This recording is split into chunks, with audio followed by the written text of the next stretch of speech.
हमको मशीनों का उपयोग करना पड़ेगा। और मशीनों का उपयोग मतलब बड़ी बड़ी मशीनें नहीं है।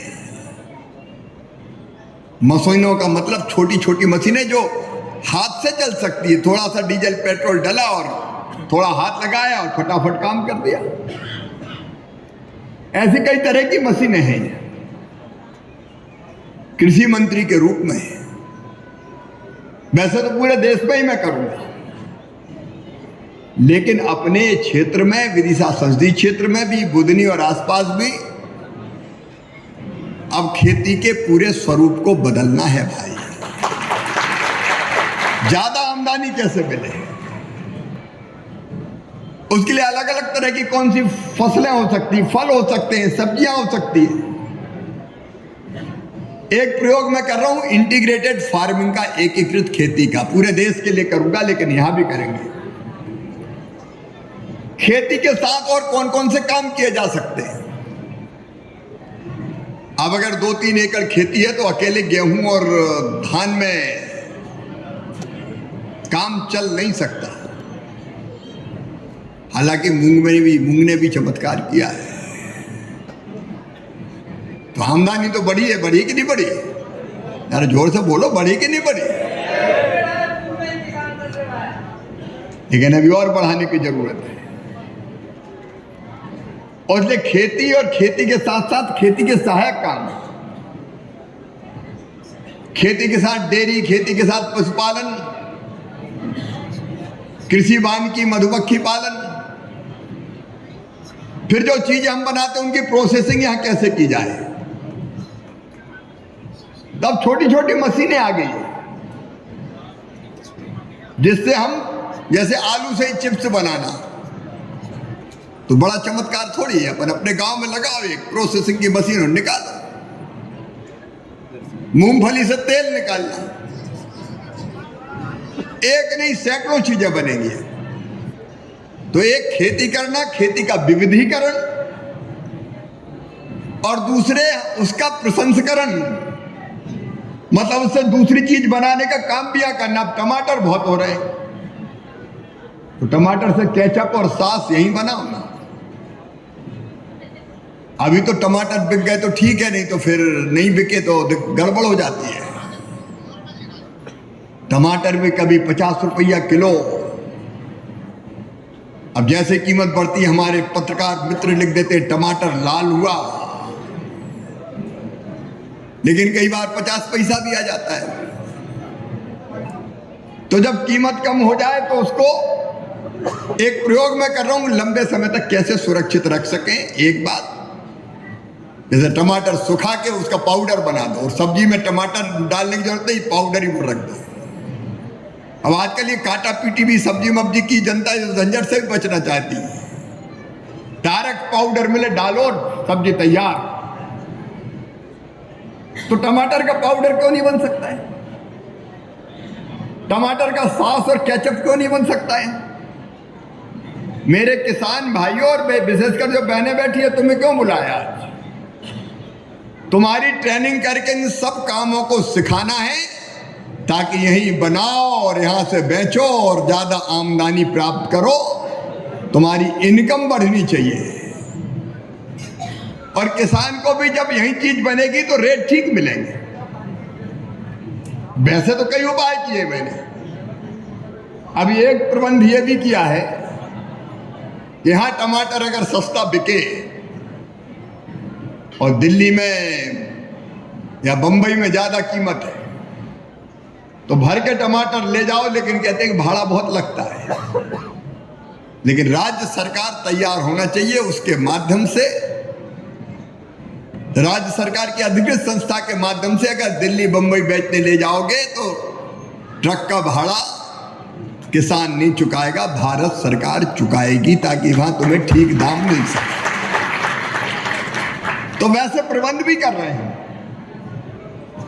लेकिन उसके साथ साथ यहीं अगर कुछ चीजें बन जाए। अभी मैं पूरा सर्वे करने एक अधिकारियों की टीम भेज रहा हूं विधायक। अपनी माटी में कौन कौन सी चीज हो सकती है।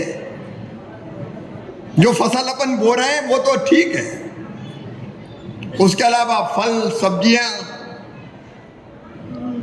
और फिर उन पर आधारित छोटे छोटे कारखाने कैसे लग सकते हैं, ज्यादा बड़े नहीं, छोटे छोटे, ताकि यही प्रोसेसिंग का काम करके हम कैश क्रॉप जिसमें ज्यादा पैसा मिले वो फसल ले लें। केवल गेहूं और धान उपाय नहीं है, वो तो वो नहीं है, लेकिन उसमें आमदनी सीमित है। आमदनी बढ़ानी तो अलग अलग तरह की फसलों पे जाना पड़ेगा, और कृषि का भी यंत्रीकरण, मैकेनाइजेशन करना पड़ेगा। तो इस संस्थान को अब भारत के कृषि मंत्री के रूप में मैं दुनिया के सबसे बेहतरीन संस्थानों में से एक बनाऊंगा, उसकी कोशिश करूंगा। सेंटर ऑफ एक्सीलेंस बनेगा। उसके पहला चरण की तैयारी हो गई है। मैडम, पहला चरण तो तैयारी है ना, तो पहले चरण की तैयारी हो गई है, दूसरे चरण की मैं करने वाला हूं। और मैंने पहला सवाल यही किया था कि यहां की जनता को क्या फायदा, तो उससे संबंधित कई चीजें जो हमारी इनकम बढ़ाएगी, मतलब ट्रेनिंग, मैकेनाइजेशन, उन सब का काम भी यहां शुरू होगा। और ट्रेनिंग का दौर लगातार चलेगा। मेरी स्व सहायता समूह की बहनों, तुम्हें नए नए काम और मिलना चाहिए, क्योंकि केवल स्कूल की ड्रेस सी के काम नहीं चलेगा, बड़ी पापड़ अचार से भी काम नहीं चलेगा। और अलग अलग काम हमें कैसे मिल सके उसकी ट्रेनिंग भी देनी है। चौतरफा हम काम करने की कोशिश कर रहे हैं। एक तरफ अलग अलग कल कारखाने, फैक्ट्री आए, दूसरी तरफ मेडिकल कॉलेज जैसी संस्थाएं आएंगी, अब लगभग पूर्णता की तरफ है। उसके माध्यम से भी न केवल इलाज होगा बल्कि रोजगार के कई साधन खड़े होंगे। हमारा खिलौना एक अलग स्थान बनाएगा यहाँ का, लकड़ी का, लेकिन इसके साथ कई काम जोड़ के कोई गरीब ना रहे, हर परिवार को गरीबी रेखा के ऊपर उठा के ले जाएं, ये हमारी कोशिश होगी। बुनियादी परिवर्तन। अब विकास का मतलब केवल सड़क पुल पुलिया बनाना नहीं है, वो एक काम है, लेकिन वो तो कितना हो गया आप जानते हो। लेकिन लोगों की आमदनी बढ़ाना, नए कई तरह की चीजें शुरू हो जिससे रोजगार के नए अवसर पैदा हो, और केवल बहनों के लिए नहीं, महिला किसानों के लिए नहीं, बाकी सबके लिए भी, बच्चों के लिए, मतलब जो बड़े हो रहे हैं उनके लिए भी और पुरुषों के लिए भी। तो ये अपना एक अद्भुत सेंटर बनेगा। आज एक पहला चरण प्रारंभ कर रहे हैं।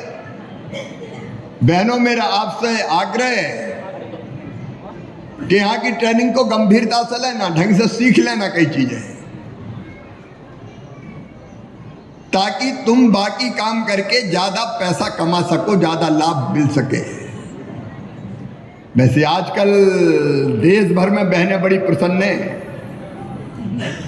अपनी लाडली बहना आजकल पूरे हिंदुस्तान में चल रही है,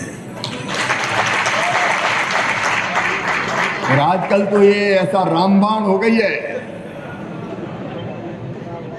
कि जिसने इसका उपयोग कर लिया वो चुनावी बेहतरनी पार हो गया। और एक बात और, महिला सशक्तिकरण का, महिलाओं के राजनीतिक सशक्तिकरण का एक नया अध्याय इसने लिखा है।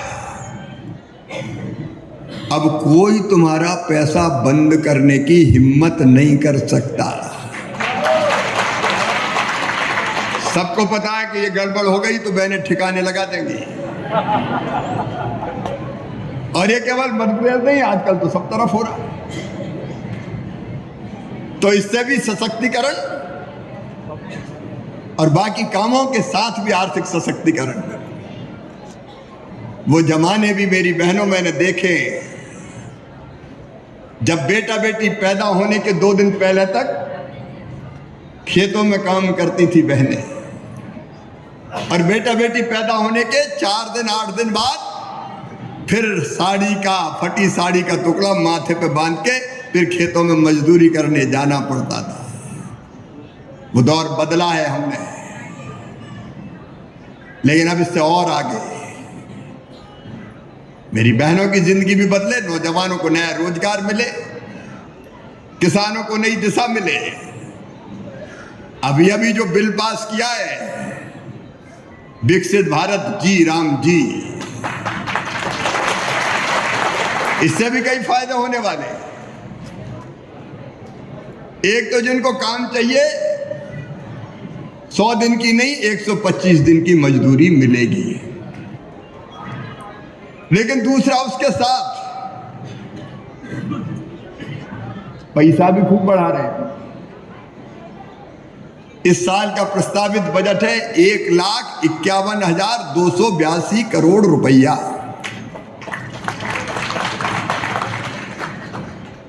और इतने पैसा जब आए तो गांव में विकास के काम सब हो जाना चाहिए कि नहीं हो जाना चाहिए बताओ?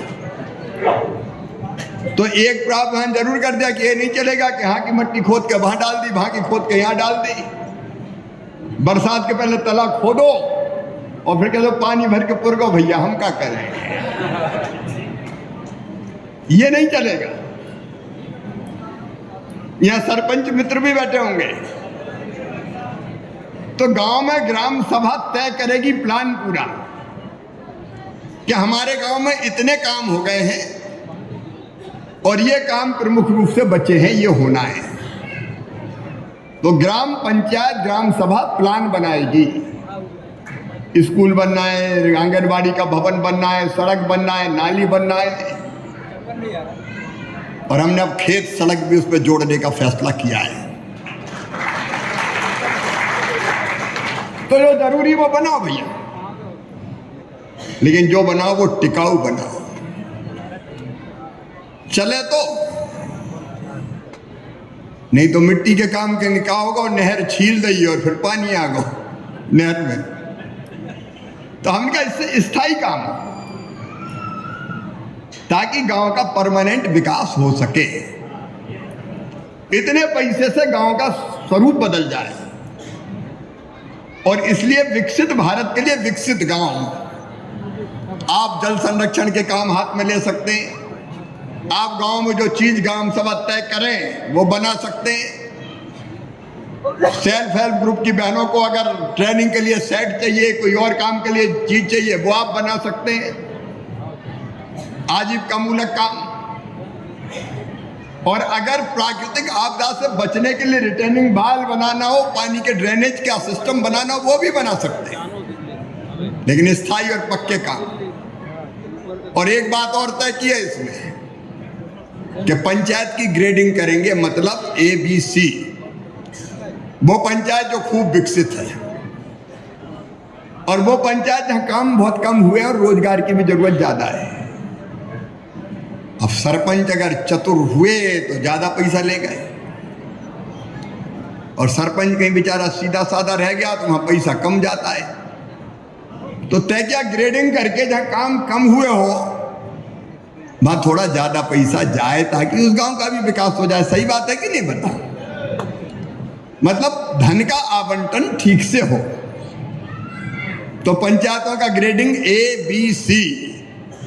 A मतलब बहुत पिछड़ी, B मतलब एवरेज, और C मतलब विकसित। यह इसलिए कि संसाधनों का वितरण सब जगह हो जाए। लेकिन एक काम और तय किया है कि जब खेती का काम आता है, बुआई कटाई, तो मजदूर मिलना मुश्किल हो जाते हैं। और किसान की दिक्कत थी कि इस समय तो अब काम खेती का कैसे करें। तो इसमें यह प्रावधान भी किया है कि जब बुआई का कटाई का काम होगा और राज्य सरकार तय करेगी, तो इस योजना के अंतर्गत 15 दिन के लिए 20 दिन के लिए काम बंद कर दिया जाएगा ताकि खेती के लिए भी काम करने वाली मैन पावर हमको मिल जाए। तो ये सब चीजें इसलिए कर रहे हैं, हमारे विरोधी बड़े परेशान हैं। लोकसभा में मैंने सबको सुना, 98 लोग रात के 1:30 बजे तक 2 बजे तक इनको बोलो सब, लेकिन हम क्या जब हम बोले तब भी सुन लेना। लेकिन जैसे ही मैंने बोलना शुरू किया आपने देखा होगा हो हल्ला। लेकिन हमने भी कहा हम शिवराज सिंह चौहान हैं, कोई हमारी आवाज दबा नहीं सकता।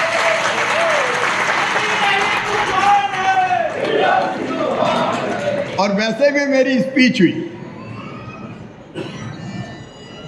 तो इस योजना को उपयोगी बनाने की कोशिश की है। ये सारे प्रयत्न इसलिए कि गांव की जिंदगी बदले, विकास के भी रंग भरे और जनता की जिंदगी में भी आनंद और प्रसन्नता के रंग भरे। और उसी की एक कड़ी आज अब अपने टीटीसी का उन्नयन का काम भी प्रारंभ अब हो रहा है। आने वाले समय में कई तरह की गतिविधियां यहाँ चलेगी और ये भारत का जाना माना सेंटर ऑफ एक्सीलेंस होगा। मैं इस अवसर पर भारत सरकार से पधारे आए हुए, क्योंकि मैं मंत्री जरूर हूं लेकिन मेरे क्षेत्र में आए हूं, तो आपका हृदय से स्वागत करता हूं। हमारे नांदेड़ जी जरा काफी एक्टिव है, डट के एक्टिव रहो, इसको स्वरूप बदल दो पूरी ताकत के साथ। नहीं तो बीच में तो जनता कहने लगी भैया जा होबे का जा तो बता दो जा टीटीसी में। तो अब जनता देखे कि जनता के लिए कितनी उपयोगी है टीटीसी। लगातार इस काम को आगे बढ़ाते रहो। टीटीसी के सभी मित्रों को शुभकामनाएं। बहनों खूब काम सीखो, नए नए काम शुरू करने, ताकि तुम्हारा भविष्य बेहतर हो और किसानों की जिंदगी भी बदलना है। सभी बुधनी वासियों को बहुत बहुत शुभकामनाएं, बधाई, बहुत बहुत धन्यवाद।